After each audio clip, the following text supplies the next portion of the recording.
kepada Nur Hidayah. Tolong.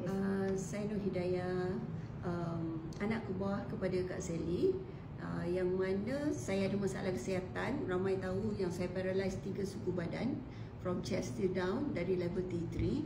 So memang isu-isu yang saya hadapi, of course, sepanjang 19 tahun saya paralyzed, spasm, sakit badan. So level antara paralyzed, rasa dan tak rasa tu memang that area sentiasa sakit dan bengkak, you know, numbness semua. So saya doktor prescribekan ubat 3 kali sehari, quite high dose, okay, untuk spasm, untuk saraf. And selain tu painkiller juga bila perlu. So selain tu kaki saya bengkak.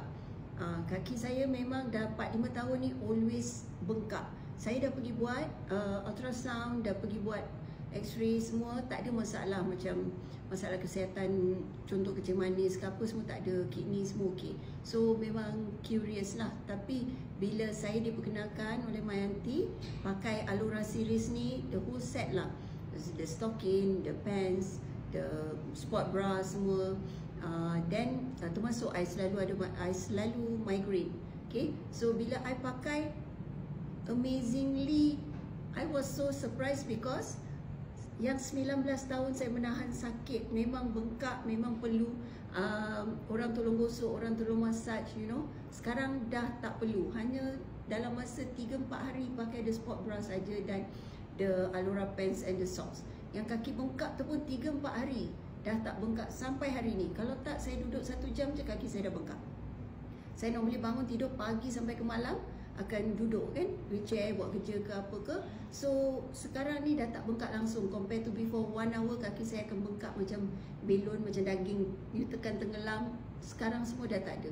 So alhamdulillah, memang I sangat-sangat thankful pada Cik Ya yang help me, yang suggest me this Alura series, you know, really amazingly help me a lot di kala I tengah nak go through my life alone ni. So dapat mengurangkan sakit-sakit tu semua pun dengan baru pakai sebulan ni kan. So sebulan lebih ni, itu pun I dah bersyukur sangat-sangat. Okay, so tak tahu jangka masa panjang punya, insyaAllah. Apa your advice untuk pada orang luar di sana? Your advice? Oi, apa ni, shoot, you jangan ambil mudah, and jangan takut nak cuba, you know. So jangan takut nak cuba this Alura series. Dia punya, yes, invest untuk your health.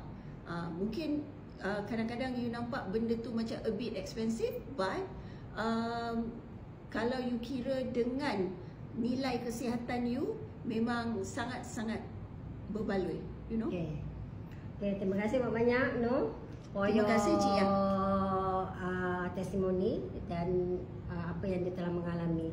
So thank you very much. Apa-apa boleh cari Nur Hidayah. Thank you.